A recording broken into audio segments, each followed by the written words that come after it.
কোনো অবস্থাতেই যেন হযরত হুসাইন রাদিয়াল্লাহু তাআলা আনহু কুফাতে প্রবেশ করতে না পারে। হযরত হুসাইন রাদিয়াল্লাহু তাআলা আনহুর সামনে তারা প্রস্তাব করল যে আপনি যদি ইয়াজিদের খেলাফতকে মেনে নেন, বায়াত করেন, তাহলে আপনাকে ইয়াজিদের কাছে নিয়ে যাওয়া হবে, কুফাতে যেতে দেওয়া হবে।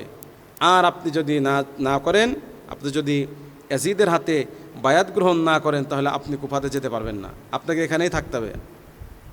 হযরত হুসাইন রাদিয়াল্লাহু তাআলা আনহু বললেন যে অসম্ভব, আমি ইয়াজিদের হাতে বায়াত গ্রহণ করব না। তারা বারবার চাপ প্রয়োগ করতে লাগলো। এভাবে যখন চলতে লাগলো, হযরত হুসাইন রাদিয়াল্লাহু তাআলা এক পর্যায়ে বুঝতে পারলেন যে এরা মূলত আমার সাথে লড়াই করতে চাচ্ছে, যুদ্ধ করতে চাচ্ছে। এরা তিনি যখন বুঝতে পারলেন, হযরত হুসাইন রাদিয়াল্লাহু তাআলা আনহু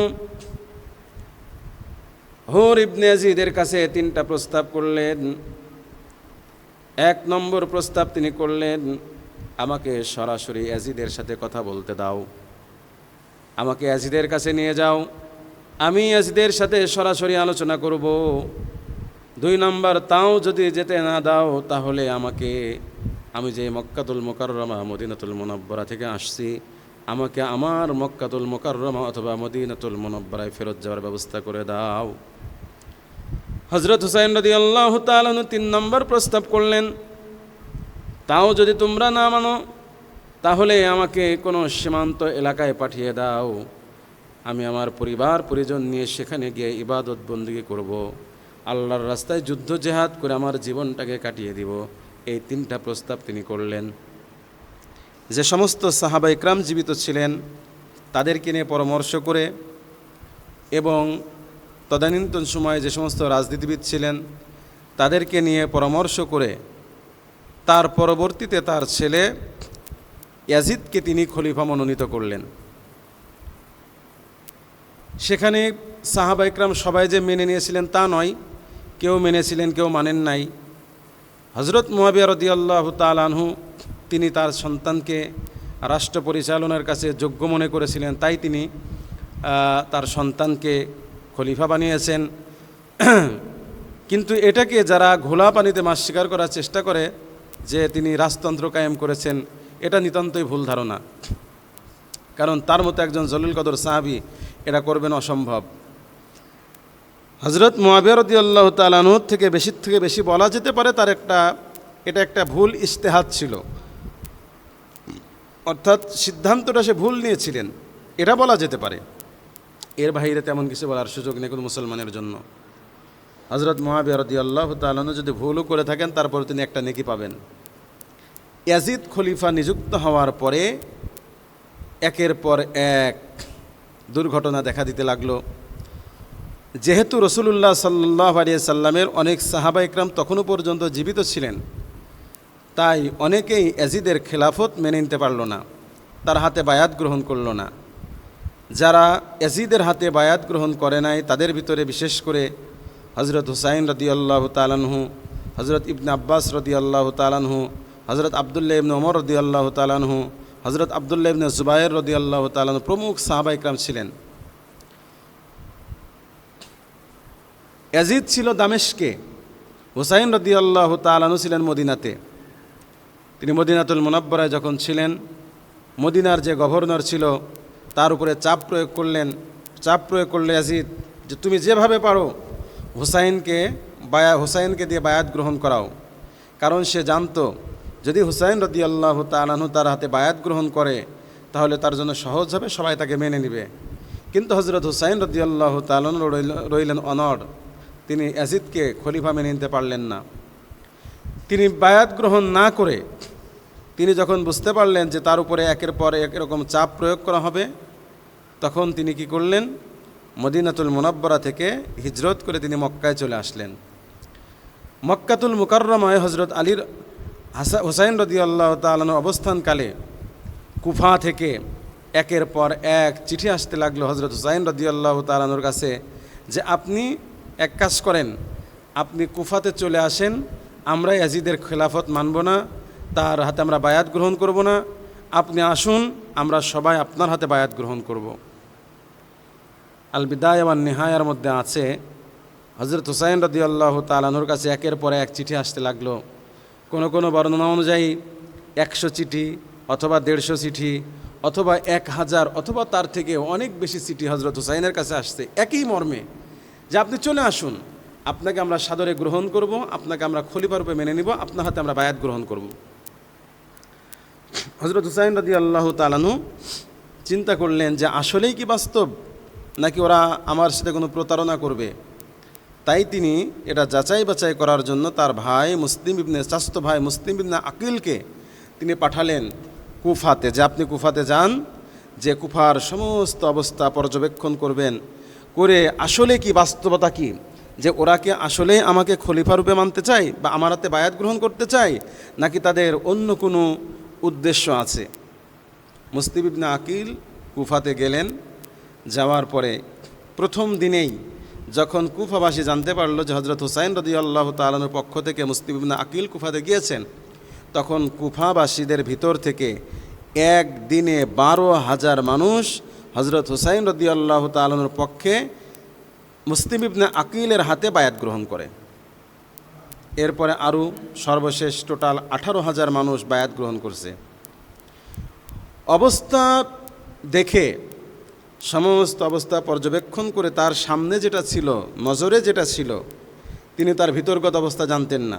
বাহ্যিক যে অবস্থা তার দৃষ্টিতে আসছে, তার ভিত্তিতে হযরত মুসলিম ইবনে আকিল তিনি হযরত হুসাইন রাদিয়াল্লাহু তাআলা আনহুর কাছে চিঠি লিখলেন যে আপনি নির্দ্বিধায় আসতে পারেন, কারণ কুফাবাসী আপনার খুব ভক্ত, তারা আপনার হাতে বায়াত গ্রহণ করবে, ওদের অন্য কোনো উদ্দেশ্য নেই। চিঠি এসে হযরত হুসাইন রাদিয়াল্লাহু তাআলা আনহুর হাতে যখন পৌঁছছে, হযরত হুসাইন রাদিয়াল্লাহু তাআলা আনহু তিনি এবার কুফাতে যাওয়ার ইচ্ছা প্রকাশ করলেন যে আমি কুফাতে যাব। তখন মক্কাতুল মুকাররমায় যে সমস্ত সাহাবা ইকরাম ছিলেন সকলেই হযরত হুসাইন রাদিয়াল্লাহু তাআলা আনহুকে বাধা প্রয়োগ করলেন। বিশেষ করে হযরত আব্দুল্লাহ ইবনে আব্বাস রাদিয়াল্লাহু তাআলা আনহু, হযরত আব্দুল্লাহ ইবনে ওমর রাদিয়াল্লাহু তাআলা আনহু, হযরত আব্দুল্লাহ ইবনে জুবাইর রাদিয়াল্লাহু তাআলা আনহু প্রমুখ বাধা দিলেন যে আপনি যায়েন না, ইন্নাহুম কওমুন গুদার, ওরা হলো গাদ্দার সম্প্রদায়, ওরা সবসময় গাদ্দারি করেছে, আপনি যায়েন না, আপনার সাথে ওরা গাদ্দারি করতে পারে। হযরত হুসাইন রাদিয়াল্লাহু তাআলা অনর তিনি বললেন যে আমি ইস্তেখারা করব, এরপরে দেখব। তারপরে তিনি অনর তিনি যাবেন। ওদিকে ঘটনা ঘটছে কি, মুসলিম ইবনে আকিল যখন কুফাতে অবস্থান করছিল, কুফাতে অবস্থান করা অবস্থায় যখন এই 18,000 মানুষ তার হাতে বায়াত গ্রহণ করছে, আর তখন কুফার গভর্নর ছিল হযরত নোমান ইবনে বশির রাদিয়াল্লাহু তাআলা আনহু, খবর ইয়াজিদের কাছে গেছে যে নোমান ইবনে বশির রাদিয়াল্লাহু তাআলা আনহু ইয়াজিদের গভর্নর হওয়ার পক্ষেও মুসলিম ইবনে আকিল এখানে কাজকর্ম করে যাচ্ছে এবং সে হযরত হুসাইনের পক্ষে বায়াত গ্রহণ করছে। এটা জানার পরে হযরত নোমান ইবনে বশিরকে চাপ প্রয়োগ করলেন। নোমান ইবনে বশির কোনো কাজ করলেন না। তখন সে করল কি, নোমান ইবনে বশিরকে কুফার গভর্নর পদ থেকে তাকে বাদ দিয়ে সেখানে বসরার যে গভর্নর ছিল উবাইদুল্লাহ ইবনে জিয়াদকে সে বসরা এবং কুফা উভয় জায়গার গভর্নর নিযুক্ত করল। ইবনে জিয়াদকে গভর্নর নিযুক্ত করার পরে ইবনে জিয়াদের কাছে ইয়াজিদ পত্র পাঠাইল ফরমান জারি করে যে যেভাবেই হোক মুসলিম ইবনে আকিলকে খুঁজে বের করে হয় তাকে দেশান্তরিত করো অথবা তাকে হত্যা করো, এবং কুফাবাসীকে ভয়ভীতি প্রয়োগ করো, তারা যেন কোনো অবস্থাতেই মুসলিম ইবনে আকিলের হাতে এবং হুসাইনকে কুফাতে আনার চেষ্টা না করে। নির্দেশ পেয়ে ইয়াজিদ কুফার লোকজনকে একত্রিত করে সে সেখানে একটা ভাষণ দিল যে তোমরা যদি হুসাইনের হাতের বায়াতকে ভঙ্গ না করো এবং ইয়াজিদের হাতে বায়াত গ্রহণ না করো, ইয়াজিদের খেলাফতের বায়াত গ্রহণ না করো, তাহলে তোমাদের সবাইকে হত্যা করা হবে। এই এক ভাষণ শুনে অবস্থার মোড় ঘুরে গেল। ওরা সবাই আস্তে আস্তে মুসলিম ইবনে আকিল রাদিয়াল্লাহু তাআলা থেকে সরে আসতে লাগলো। এক পর্যায়ে গিয়ে যখন তারা তার হাতে বায়াত ভঙ্গ করতে লাগলো, মুসলিম ইবনে আকিল জানতে পারলেন। তখন তিনি আবার চিঠি লিখলেন হজরত হুসাইনের কাছে যে অবস্থা ভালো না, আপনি আইসেন না। কিন্তু হজরত হুসাইন রাদিয়াল্লাহু তাআলা আনহু হাতে চিঠি পৌঁছার আগেই তিনি মক্কাতুল মুকাররমা থেকে রওনা দিয়ে চলে গেছেন পরিবারের সদস্যবৃন্দকে নিয়ে, প্রায় 50-52 অথবা 72 জন। আর আরও বর্ণনার মধ্যে আছে যে তিনি যখন যাওয়ার ইচ্ছা করেছেন প্রতিমধ্যে আরও বেশ কিছু প্রায় 150 জন মানুষকে নিয়ে তিনি একটা কাফেলা নিয়ে কুফাতে রওনা শুরু করলেন। মক্কাতুল মুকাররমা থেকে কুফার দূরত্ব প্রায় 1470 কিলোমিটার। এই দীর্ঘ রাস্তা যেতে তার একদিন দুদিন সময় লাগে নাই, প্রায় মাসের অধিক সময় লেগেছে। 2 নম্বর, তখন ফোন ফ্যাক্সের যুগ ছিল না, দ্রুত কোনো যোগাযোগ মাধ্যম ছিল না, এই পত্রযোগে আস্তে আস্তে দেরি। ওদিকে উবাইদুল্লাহ ইবনে জিয়াদ সে করছে কি, যখন কুফার মানুষ গাদ্দারি করলো, এক পর্যায়ে গিয়ে হজরত মুসলিম ইবনে আকিলকে তারা উবাইদুল্লাহ ইবনে জিয়াদের হাতে তুলে দিল। হজরত মুসলিম ইবনে আকিলকে ইবনে জিয়াদ নিয়ে রাষ্ট্রীয় বিল্ডিংয়ের ছাদের উপরে উঠিয়ে সেখান থেকে তাকে নিচে ফেলিয়ে হত্যা করে, শাহাদত তাকে শহীদ করে এবং তার শরীর থেকে তার গলাকে, তার মাথাকে বিচ্ছিন্ন করে ফেলে। নাউযুবিল্লাহি মিন যালিক। এই গাদ্দারি তারা করল। হজরত হুসাইন রাদিয়াল্লাহু তাআলা তো সাদা মনে রওনা হয়েছেন। তিনি যেতে যেতে ইরাকের কাছাকাছি আসার পরে কিছু লোকের সাথে তাদের সাক্ষাৎ হলো। হজরত হুসাইন রাদিয়াল্লাহু তাআলা তারা জানাইলেন যে খবরদার আপনি যায়েন না, তারা মুসলিম ইবনে আকিলকে হত্যা করে ফেলেছে, ইবনে জিয়াদ হত্যা করেছে, কুফাবাসী তার সাথে গাদ্দারি করেছে, আপনি যায়েন না। কিন্তু হজরত হুসাইন রাদিয়াল্লাহু তাআলা অনর তিনি যাবেন। আসলে তিনি যে যাবেন, এত বাধা সত্ত্বেও তিনি যাবেন, এর পিছে কারণ ছিল কি? এর পিছে মোটেও মূলত কারণ ছিল না যে তিনি যুদ্ধ করার জন্য যাচ্ছেন, অথবা তিনি অন্য কিছু উদ্দেশ্যে যাচ্ছেন। তার একমাত্র উদ্দেশ্য ছিল কুফাবাসী যেহেতু যেতে বলছে তাই তিনি যাচ্ছেন। আর 2 নম্বর, তার তাকদীরের ভিতরে এটাই লেখা ছিল হজরত হুসাইন রাদিয়াল্লাহু তাআলা এখানে শাহাদত বরণ করবেন। রাসূল করিম সাল্লাল্লাহু আলাইহি সাল্লাম তো স্বপ্নে দেখিয়েছেন উম্মে সালামা রাদিয়াল্লাহু তাআলা আনহাকে। উম্মে সালামা রাদিয়াল্লাহু তাআলা আনহা বলেন যে আমি একদিন দেখলাম নবী আলাইহিস সালাতু ওয়াস সালামের চুলের মধ্যে, দাড়ির মধ্যে ধুলাবালি, নবীজি সেগুলো ঝাড়ছেন, নবীজিকে খুব বিষণ্ণ দেখা যাচ্ছিল। আমি জিজ্ঞাসা করলাম এমনটা হওয়ার কারণ কি?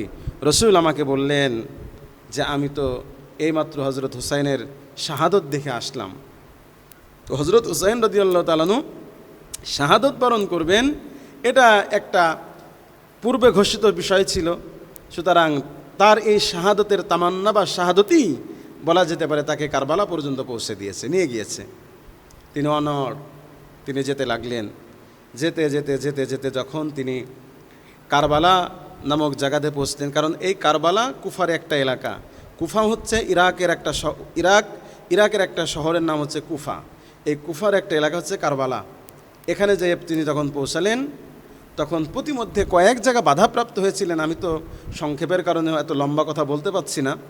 তো হজরত হুসাইন রাদিয়াল্লাহু তাআলা আনহু কয়েক জায়গায় বাধাপ্রাপ্ত হওয়ার পরে তিনি যেতে যেতে সর্বশেষ যখন কারবালা নামক জায়গাতে পৌঁছালেন, ইবনে জিয়াদ জানতে পারার পরে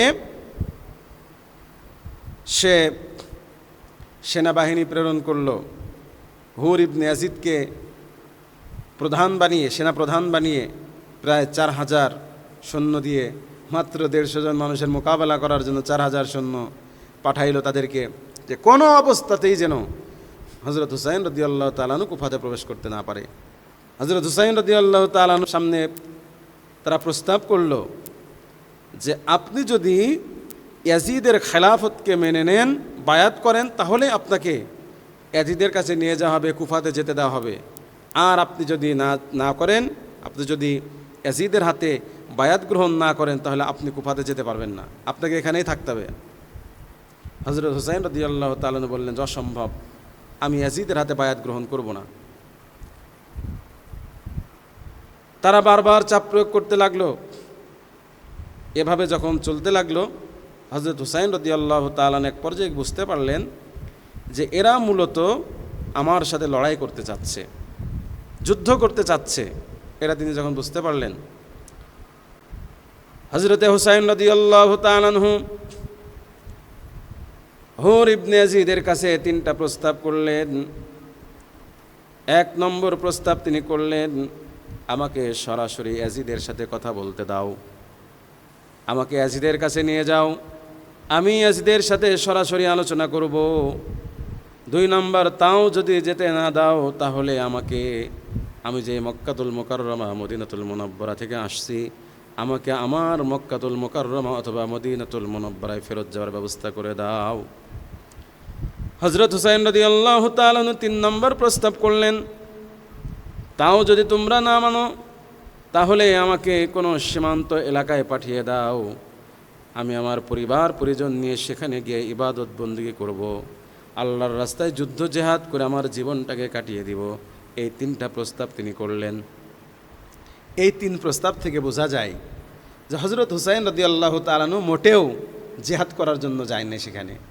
যদি জিহাদ করার জন্য যেত তাহলে জিহাদ থেকে পালানো, জিহাদ থেকে ফিরে আসা, এগুলো তো কখনো একজন ইমানদারের কাজ হতে পারে না। এবং সবচেয়ে বড় কথা, তিনি যে জিহাদ করার জন্য যান নাই, যুদ্ধ করার জন্য যান নাই, তার বড় প্রমাণ হলো তিনি তার সাথে করে তার পরিবার পরিজন, সন্তান আদি, স্ত্রী এবং ছোট ছোট বাচ্চা কাচ্চাদেরকেও তিনি নিয়ে গেছেন। সুতরাং দিবালোকের ন্যায় স্পষ্ট তিনি যুদ্ধ করার জন্য যান নাই। কিন্তু এই উবাইদুল্লাহ ইবনে জিয়াদের নেতৃত্বে তার সৈন্যবাহিনী হযরত হুসাইন রাদিয়াল্লাহু তাআলা আনহুর কোনো কথা তারা শুনল না। হযরত হুসাইন রাদিয়াল্লাহু তাআলা আনহুকে মুহাসারা করে রাখলো, তারা বন্দী করে রাখলো। শুধু বন্দী করলো তাই না, দিন যত ঘনিয়ে আসে এবার ইবনে জিয়াদ সেনাবাহিনী আরও বাড়িয়ে দিল, আরও 8,000, টোটাল 12,000 সেনাবাহিনী হযরত হুসাইন রাদিয়াল্লাহু তাআলা আনহুর চতুর্দিক থেকে ঘিরে ফেলল। এমনকি ফোরাত নদীর যেই পানি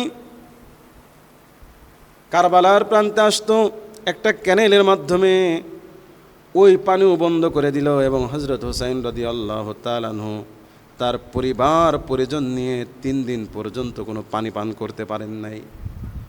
নাউযুবিল্লাহি মিন যালিক।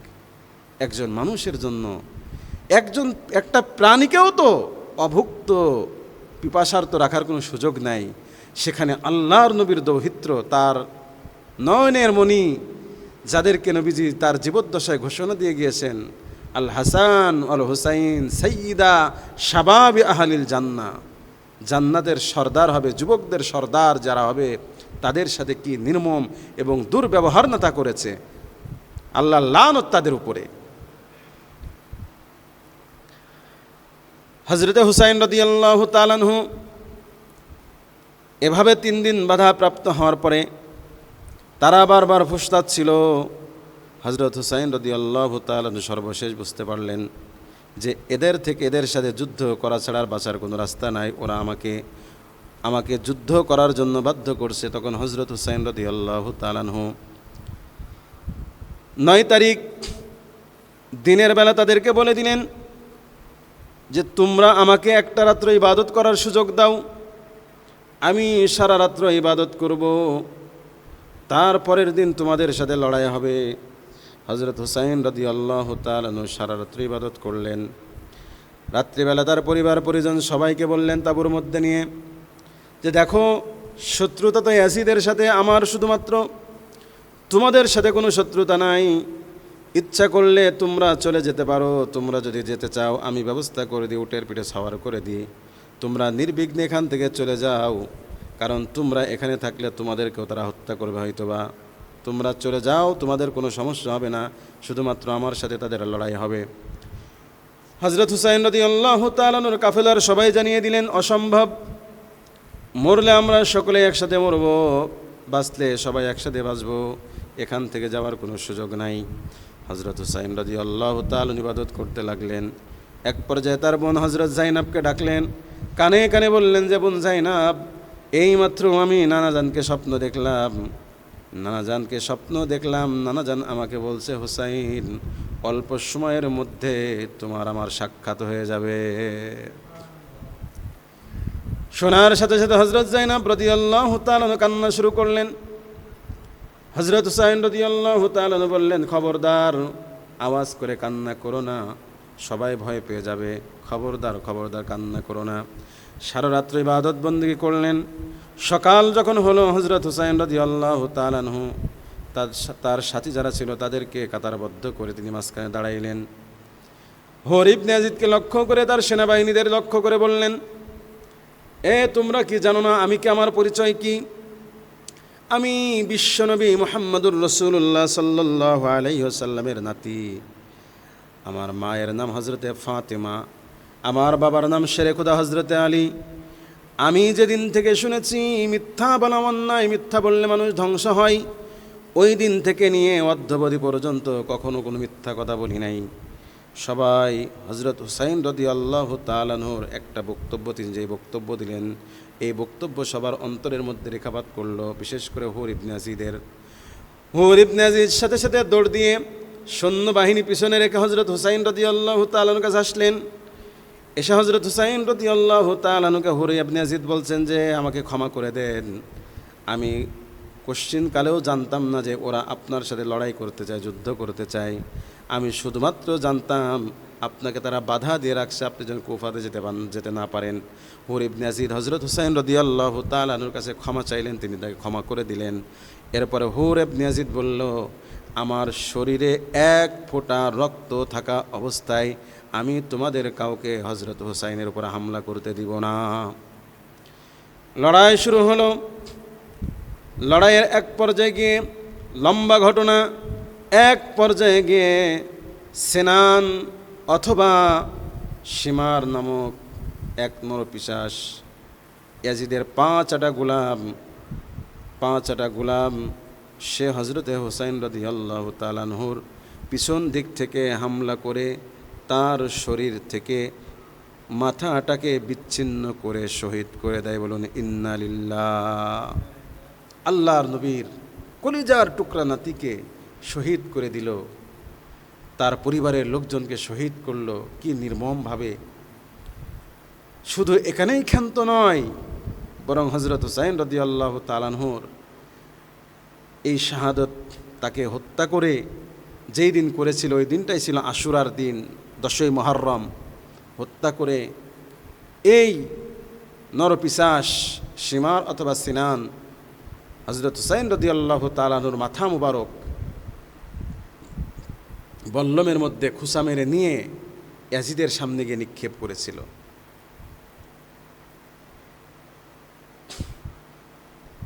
ইতিহাসের মধ্যে লেখা আছে, ইয়াজিদ ওই সময় খুশি হয় নাই। তাদের ইচ্ছা ছিল, ধারণা ছিল যে আমরা এই কাজ করলে হয়তো বা আমাদের পদোন্নতি হবে, কিছুই হয় নাই। কিন্তু তারপরেও ইয়াজিদকে কোনো অবস্থাতে ছাপাই গাওয়া যাবে না, কারণ ইয়াজিদ সে নবীজির সাহাবী ছিলেন না। সর্বপ্রথম কথা হলো, সে নবীজির সাহাবী ছিলেন না। আর আহলুস সুন্নাত ওয়াল জামাত তাকে নির্দোষ মনে করে না, তাকে ভালোও মনে করে না, বরং সে জালেম ছিল, ফাজের ছিল, এরা সবাই একমত। কারণ তার প্রত্যক্ষ অথবা পরোক্ষ ইঙ্গিতেই তো হযরত হুসাইন রাদিয়াল্লাহু তাআলা আনহুকে শহীদ করা হয়। আর 2 নম্বর হচ্ছে, যদি তার নির্দেশ না থাকতো, তার প্রত্যক্ষ বা পরোক্ষ নির্দেশ যদি না থাকতো, সেটা আমরা বুঝতাম কিভাবে যে তার নির্দেশ নাই? যদি হযরত হুসাইন রাদিয়াল্লাহু তাআলা আনহুকে ইয়াজিদ এবং ইবনে জিয়াদ এবং তার সৈন্যবাহিনী যদি নিজেদের থেকে হত্যা করত, আর সেটার যদি তিনি পুঙ্খানুপুঙ্খ বিচার করতেন, ইয়াজিদ যদি বিচার করত, তাহলে মুসলিম বিশ্ব মেনে নিত যে না, ইয়াজিদ নির্দোষ, ইয়াজিদের দোষ ছিল না এখানে।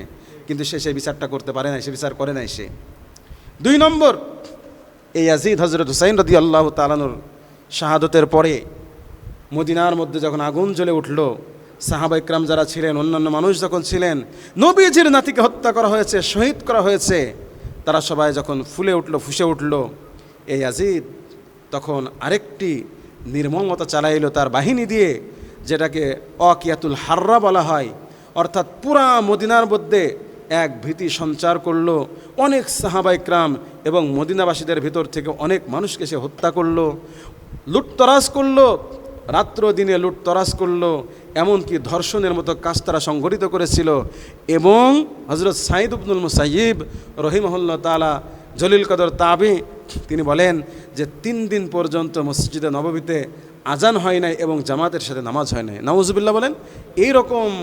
এরকম দুরাচার এবং এরকম জঘন্যতম খারাপ কাজ এই ইয়াজিদের সময় ঘটেছে মদিনাতুল মুনাব্বরায়। সাইদ আব্দুল মুসাইয়্যিব বলেন যে আমি যখন নবীজির রওজার পাশ দিয়ে যেতাম তখন এই রওজা থেকে কেমন যেন গুনগুন গুনগুন আওয়াজ আসতো একটা।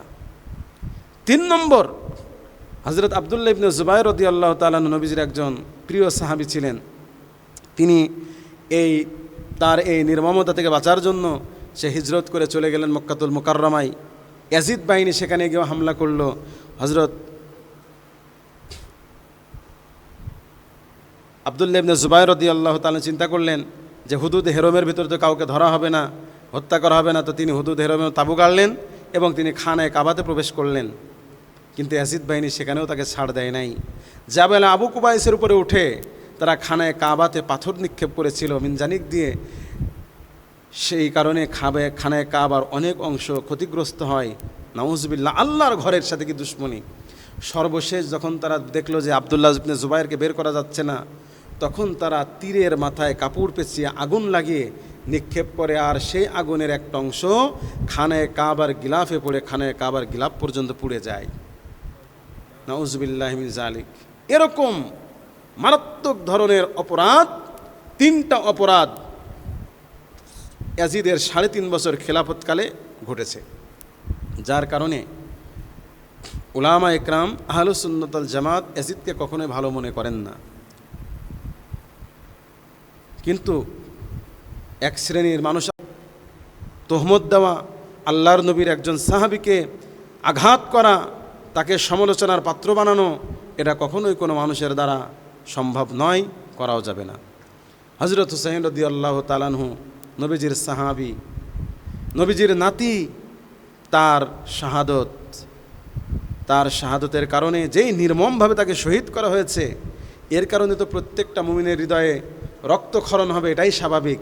আমাদের হৃদয়ে সেই রক্তক্ষরণ হয় স্বাভাবিক। কিন্তু যত রক্তক্ষরণই হোক না কেন, হযরত হুসাইন রাদিয়াল্লাহু তাআলার শাহাদতকে কেন্দ্র করে ইসলামের বাহিরে গিয়ে আমাদের জন্য কোনো কিছু করারও সুযোগ নাই, এটা মনে রাখতে হবে। কারণ আল্লাহ রসুল ইন্তেকাল করেছেন, নবীজির অনেক সাহাবা ইকরাম ইন্তেকাল করেছেন, খোদ আলী রাদিয়াল্লাহু তাআলা শহীদ হয়েছেন, উসমান রাদিয়াল্লাহু তাআলা শহীদ হয়েছেন, ওমর রাদিয়াল্লাহু তাআলা শহীদ হয়েছেন, এবং তার ভাই হযরত হাসানও শহীদ হয়েছেন। বিষ প্রয়োগে তাকে হত্যা করা হয়েছিল। কিন্তু কারুর ব্যাপারে কারুর ইন্তেকালে তো আমরা এ ধরনের কোনো কাজকর্ম করি না, কারণ ইসলামী নিষেধ। রাসূল আকরাম সাল্লাল্লাহু আলাইহি ওয়াসাল্লাম হাদিসের মধ্যে বলেছেন, মান কানা ইউমিনু বিল্লাহি ওয়াল ইয়াউমিল আখির, যে আল্লাহকে বিশ্বাস করে, আখিরাতকে বিশ্বাস করে, তার জন্য কেউ মারা গেলে 3 দিনের বেশি শোক পালন করার সুযোগ নাই, সর্বোচ্চ 3 দিন। আর শুধুমাত্র স্বামী মারা গেলে স্ত্রী 4 মাস 10 দিন শোক পালন করবে, আর কারোর জন্য জায়েজ নাই। সুতরাং হযরত হুসাইন রাদিয়াল্লাহু তাআলা শাহাদত বরণ করেছেন, তিনি দুনিয়া থেকে চলে গেছেন। তাকে যেভাবে হত্যা করা হয়েছে আমরা ব্যথিত, আমাদের হৃদয়ে রক্তক্ষরণ হয়, কিন্তু তার এই শাহাদতকে কেন্দ্র করে তাজিয়া মিছিল করা, ঢোল তবলা বাজানো, গান বাজনা করা, এগুলোর কোনো সুযোগ নাই, বরং সবগুলো অনৈসলামিক কাজকর্ম। আপনি আপনার বাবা মারা গেলে, আপনার মা মারা গেলে, আপনার স্ত্রী মারা গেলে সেখানে আপনি ঢোল তবলা বাজাবেন, গান করবেন? নিজেরটা যখন সুযোগ নাই, আল্লাহর নবীর নাতি শাহাদত বরণ করেছে, তাকে কেন্দ্র করে আপনি ঢোল ডুগি কীভাবে বাজাইতে পারেন? আপনি কীভাবে তাজিয়া মিছিল বের করতে পারেন? আপনি কীভাবে গালের মধ্যে, মুখের মধ্যে চাপড়াইতে পারেন, শরীর ক্ষত করতে পারেন? এগুলো ইসলামের সবগুলা নিষেধ। জামা ছিঁড়তে পারেন, সবগুলা নিষেধ। রাসূল আকরাম সাল্লাল্লাহু আলাইহি ওয়াসাল্লাম বলেছেন, যে ব্যক্তি মুখের মধ্যে আঘাত করে শোক পালন করার জন্য জামা কাপড় ছিঁড়ে ফেলে, জাহিলি যুগে যেরকম মানুষ আহ্বান করতো, কান্নাকাটি করতো, বিলাপ করতো, এরকম বিলাপ যারা করবে, নবীজি বলেন লাইসা মিন্না, তারা আমার উম্মতের অন্তর্ভুক্ত নয়। সুতরাং হযরত হুসাইন রাদিয়াল্লাহু তাআলা ইন্তেকাল বা শাহাদতকে কেন্দ্র করে শিয়াদের তৈরিকৃত যে সমস্ত কাজ আজকে সারা বিশ্বের অনেক মুসলমানরা পালন করে থাকে, আমার তো মনে হয় হযরত হুসাইন রাদিয়াল্লাহু তাআলা যদি জীবিত থাকতেন, তাহলে সর্বপ্রথম এই লোকগুলার বিরুদ্ধে অস্ত্র ধারণ করতেন তিনি, যে তোরা এই আল্লাহর রসুলের আদর্শের বাহিরে এই ধরনের কাজ করার সুযোগ তোমরা কিভাবে পাও। তাই মুসলিম সমাজের প্রতি উদাত্ত আহ্বান আজকে আমাদের লাইফ থেকে। হযরত হুসাইন রাদিয়াল্লাহু তাআলা যে নির্মমভাবে শহীদ হয়েছেন আমরা শুনলাম, কিন্তু তার শাহাদতের পরে আল্লাহ পাক তাকে জান্নাত দিবেন। আল্লাহ বলেছেন, তোমরা তাদেরকে মৃত মনে করো না, তারা আল্লাহর কাছে জীবিত, আল্লাহর কাছে মর্যাদাপ্রাপ্ত। সুতরাং তার শাহাদতকে কেন্দ্র করে তাজিয়া মিছিল বের করা, এরপরে মাতম করা, তারপরে মিষ্টি বিতরণ করা, পানি বিতরণ করা, খালি পায়ে চলা, অর্থাৎ শিয়াবরা যেগুলো করে থাকে, এই ধরনের কোনো কাজ কোনো মুসলিমের জন্য, কোনো মুসলমানের জন্য করার সুযোগ নাই। আল্লাহ তাআলা আমাদেরকে বুঝার এবং মানার আর আমল করার তৌফিক দান করুন। আমিন সুম্মা আমিন। ওয়া আখিরু দাওয়ানা আলহামদুলিল্লাহি রাব্বিল আলামিন।